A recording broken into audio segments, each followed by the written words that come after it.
Buen día, ¿cómo están? Continuamos con el estudio de los Evangelios. Este es el tema 13, la tentación de Jesús, segunda parte. Dice la Biblia en Mateo 4, del 5 al 7. Entonces el diablo le llevó a la santa ciudad y le puso sobre el pináculo del templo y le dijo: Si eres hijo de Dios, échate abajo, porque escrito está: a sus ángeles mandará cerca de ti, y en sus manos te sostendrán, para que no tropieces con tu pie en piedra. Jesús le dijo: Escrito está también: no tentarás al Señor tu Dios. Y esta es la segunda tentación que le hace el enemigo a Jesús en el desierto. Es una tentación un poco diferente a la primera que ya hemos estudiado. Bueno, primeramente vamos a tener algunos detalles de estos lugares a los que le llevó el enemigo, le mostró el enemigo a Jesús. El pináculo del templo tiene cerca de 200 pies de altura. Es como un edificio de 4 pisos. O sea, es un lugar imposible de sobrevivir a una caída como estas. Y a la vez el enemigo le mostró a Jerusalén y al templo, que son los dos lugares más sagrados en el antiguo pacto. La intención que podemos ver aquí del enemigo era que Jesús evitara hacer tantos milagros, echar tantos demonios, hacer tantas demostraciones de quién era Él en verdad. Y ya el hacer este acto, todas las personas se darían cuenta de que Él era alguien especial, que Él era el Mesías, y prácticamente que le coronarían como rey. Y eso era lo que Jesús estaba no buscando. Él no quería exhibirse.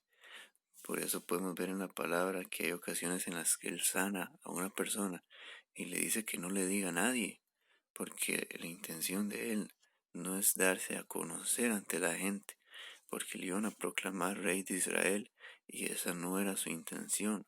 Él venía a cumplir su obra, a sacrificarse en la cruz para lavar nuestros pecados. Entonces vamos a analizar un poco más este pasaje a la luz de otros pasajes de la Escritura también. Dice la palabra en Salmos 91 del 11 al 12: Pues a sus ángeles mandará cerca de ti, que te guarden en todos tus caminos, y en las manos te llevarán, para que tu pie no tropiece en piedra. Este fue el pasaje, la cita que el enemigo le refirió a Jesús en ese momento. Pero es interesante ver cómo el diablo utiliza las escrituras. Tiene un gran manejo de las escrituras, pero para torcerlas. Así son los falsos maestros, los lobos que hay en el día de hoy, que han habido siempre. Los falsos maestros de la palabra tienen un gran manejo, pero también una gran habilidad para torcer la palabra. Porque este pasaje es hermoso, es muy especial. Dice que el Señor mandará ángeles cerca de ti para que te guarden en todos sus caminos. Pero si vamos a los primeros versículos, en el versículo del 1 al 2, dice: el que habita el abrigo del Altísimo morará bajo la sombra del Omnipotente. Entonces, ¿qué está diciendo esta palabra? Que el que está cerca del Señor, el que está cerca de Dios, tendrá su cobertura, tendrá su cuidado, su protección, su refugio en el Señor. Y nada malo le va a pasar porque va a estar bajo el cuidado de Dios. Pero dice la palabra: el que habita, el que está cerca de Dios. En este acto que el enemigo le estaba incitando a Jesús a hacer, no era algo que fuera voluntad de Dios. Entonces él se estaría alejando de Dios más bien al hacer este acto. Entonces podemos ver que el enemigo está citando este pasaje, pero está olvidando completamente el contexto, el corazón de este pasaje. Y así es como el enemigo engaña y confunde a muchas personas hasta el día de hoy. ¿Y cómo responde Jesús? Responde con un pasaje que está en Deuteronomio del 6, del 15 al 16. Porque el Dios celoso, Jehová tu Dios, en medio de ti está, para que no se inflame el furor de Jehová tu Dios contra ti, y te destruya de sobre la tierra. No tentaréis a Jehová vuestro Dios, como lo tentasteis en Masah. Este pasaje anteriormente está hablando acerca de una advertencia a la idolatría y de no tentar al Señor. La palabra tentar ya lo vamos a ver un poco más profundo, pero viene a representar como poner a prueba a Dios, como exigir a Dios y tratar de poner entre la espada y la pared al Señor cuando eso no es nuestro derecho. Y por eso dice esta palabra, que no vaya a ser que el Señor los destruya a ustedes de sobre la tierra por ser tan desobedientes, por ser tan idólatras, por ser tan adúlteros de ustedes mismos, cuando ustedes deberían de ser fieles a Dios, lo que dice esta palabra. Entonces dice, no tentaréis al Señor vuestro Dios como lo tentasteis en Masah. ¿Qué fue lo que pasó en Masah? Eso es lo que vamos a ver. Y es que este pasaje se refiere a lo que sucede en Éxodo 17, del 1 al 3. Vamos a ver una explicación que hace el hermano Sugel Michelén, que es una explicación y que nos muestra que este es un pasaje, un capítulo muy maravilloso de la palabra, que es digno de toda nuestra atención, como siempre. Dice esta palabra en el capítulo 17 de Éxodo, versículos del 1 al 3.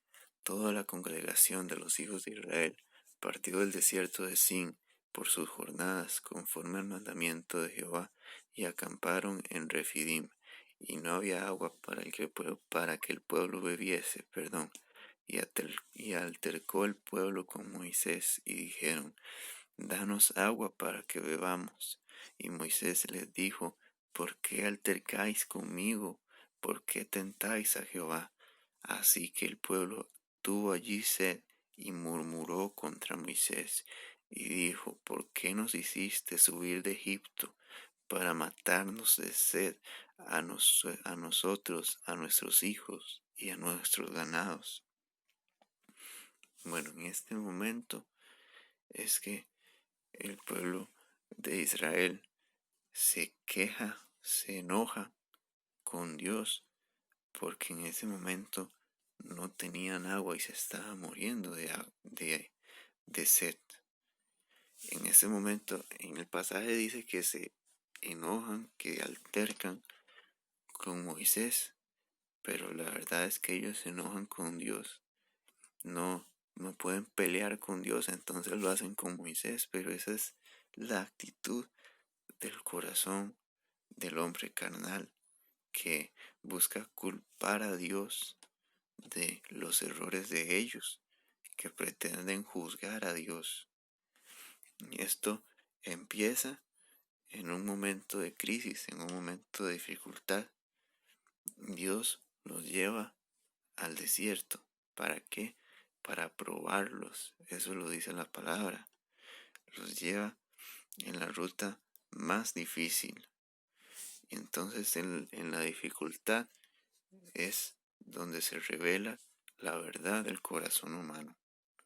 Algunos se acercan más a Dios y otros se alejan y buscan ser autocompacientes.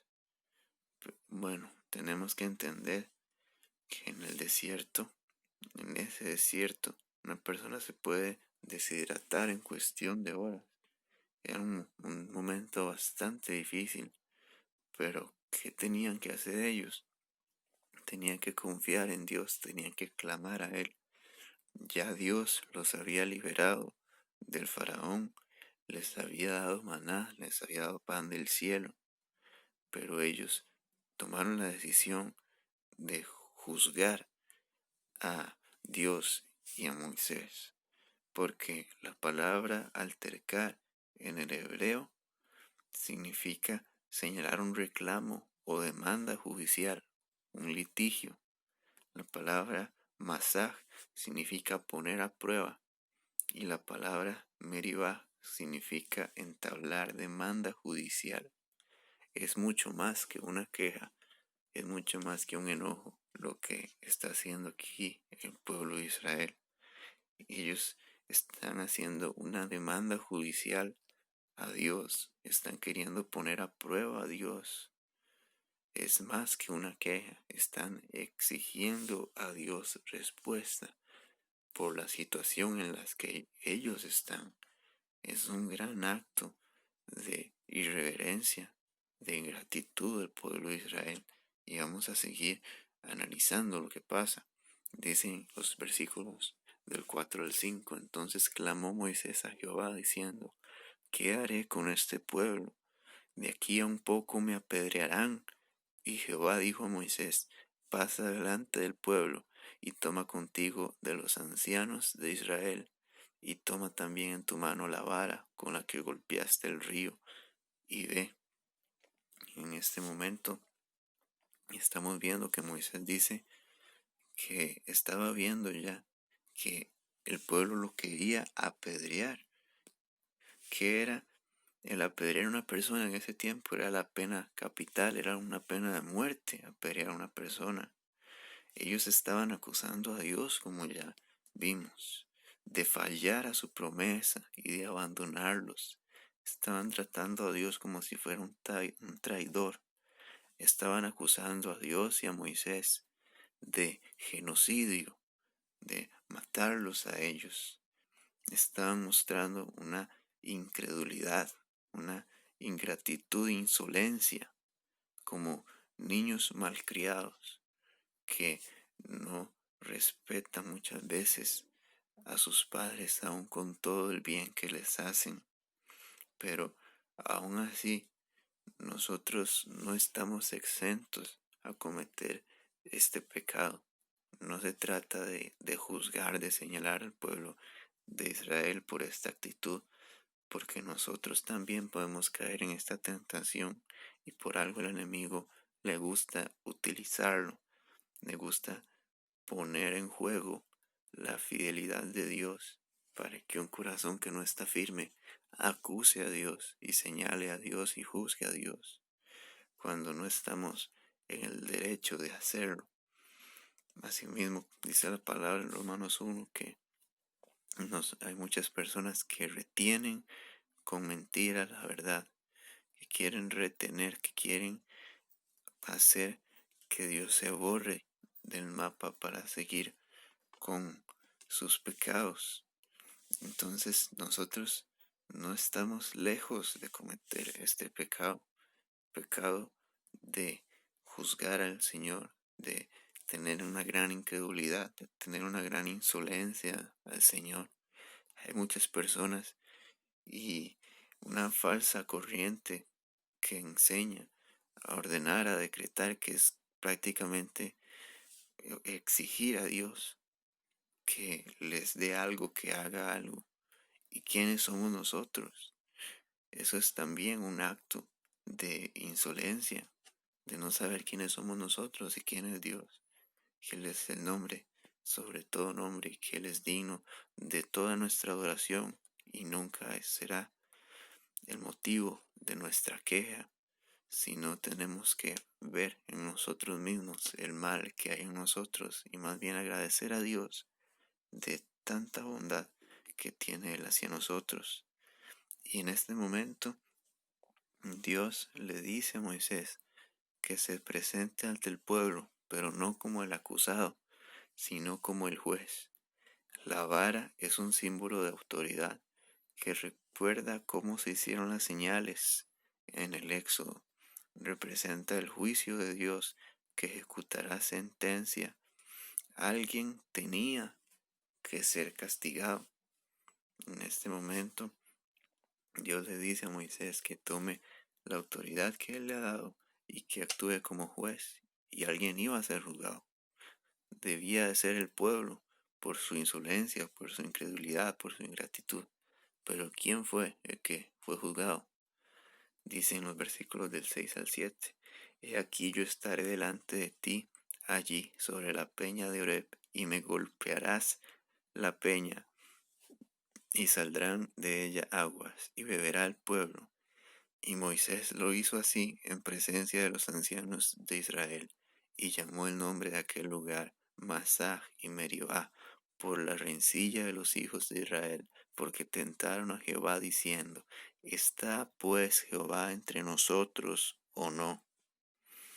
Entonces, en este momento, la expresión que está escrita aquí, yo estaré delante de ti, esto muestra que venir ante un juez para ser juzgado. Esta era una expresión que se usa en el Salmo 18:1, por ejemplo, y en Deuteronomio 34, 32, 34, pero siempre lo dice una persona. Dios nunca había dicho en su palabra, yo estaré delante de ti, porque significa presentarse ante alguien para ser juzgado. Pero por primera vez Dios viene delante de Moisés para recibir el castigo que el pueblo merecía. Él asume la culpa del pueblo y le dice, golpearás la peña. Me está diciendo, tú me vas a golpear a mí. ¿Y qué representa este pasaje? Representa el sacrificio de Jesús. Eso es lo que representa. Dios viene y toma nuestro lugar en el juicio. Él sacia su justicia en su Hijo y no en nosotros. La copa de la ira de Dios cae sobre su amado Hijo y no sobre nosotros, siendo pecadores, siendo ingratos, siendo insolentes con Dios. Se muestra el gran amor y la gran misericordia de Dios en este pasaje, en cómo Él sabe y conoce nuestra debilidad y aún lo mal que nosotros nos comportamos delante de Él, pero aún así su misericordia y su amor es más grande. Pero ¿qué nos muestran estos pasajes? Esta tentación nos muestra que la naturaleza de esta tentación que el enemigo ofrece es exigir a Dios, exigirle una cobertura, una bendición, una protección que Él no prometió. ¿Por qué? Porque no es en esas condiciones. Dios en su palabra constantemente pone condiciones a sus promesas, a quienes quieren creer en sus promesas. Dice el que habita al abrigo del Altísimo. No dice el que visita, el que viene de vez en cuando, sino el que habita, el que ama estar en la presencia de Dios. Ese tiene mi cuidado, mi protección, no el insolente que quiere que yo le demuestre si estoy con él o no estoy con él. Eso era lo que el enemigo estaba buscando. Que Jesús en ese momento se rebelara contra Dios y que hiciera algo completamente en contra de la voluntad de Dios y le exigiera a Dios que lo respaldara. Muchas veces nosotros cometemos un error, hacemos algo que sabemos que a Dios no le agrada y aún así cuando nos va mal le echamos la culpa a Dios, como estamos viendo que pasa también en estos pasajes y pasó muchas veces con el pueblo de Israel en el Antiguo Testamento. Todo era culpa de Dios y por eso se volvían a dioses ajenos porque Dios tenía la culpa y muchas veces no veían su propia culpa. Entonces, cuando el enemigo no logra que nosotros comamos de forma incorrecta, que saciemos nuestra hambre de una forma incorrecta, entonces nos hace dudar de la fidelidad de Dios. Entonces nos hace ser como niños malcriados que no saben la gran bondad de su Padre y le piden y le exigen y le tratan de manera que no tenemos derecho. Esta tentación y la respuesta de Jesús nos muestra que nosotros no debemos poner a prueba a Dios. Su fidelidad permanece para siempre. Más bien, tenemos que ponernos a prueba nosotros mismos, examinarnos a nosotros mismos y decir si yo estoy siendo fiel a Dios o qué está pasando dentro de mí que no le entregaba al Señor. No poner en ese lugar al Señor y decir, ¿ha sido Dios fiel conmigo o no? Porque siempre encontraremos que Dios ha sido fiel con nosotros. Gloria a Dios por su gran amor y su gran misericordia. Y esto es lo que nos muestra este pasaje, que Él siempre va a ganar, va a vencer ante toda prueba, aunque nosotros no estamos en el derecho de juzgarlo. Él es humilde, Él es fiel, su misericordia es grande y Él nos salva a pesar de toda nuestra rebelión. Por eso tenemos que andar delante de Él con humildad, con mansedumbre, con temor y reverencia delante de Dios, porque tenemos que saber que estamos ante un Dios santo. Lo que pasa muchas veces con estas actitudes de exigir a Dios, de juzgar a Dios, es que no conocemos a Dios. Si pudiéramos entender, aunque sea un poco, de la grandeza, de la majestad de Dios, no nos atreveríamos a hacer estas declaraciones. Pero cuando no conocemos a Dios es que suceden estas cosas. Jesús conocía muy bien a su Padre, por eso pudo responder correctamente. Amén. Y bueno, cada semana, si Dios quiere, habrá un nuevo mensaje bíblico y un poema cristiano. Suscríbete, deja tu like y comparte el video si te gustó. Dios te bendiga.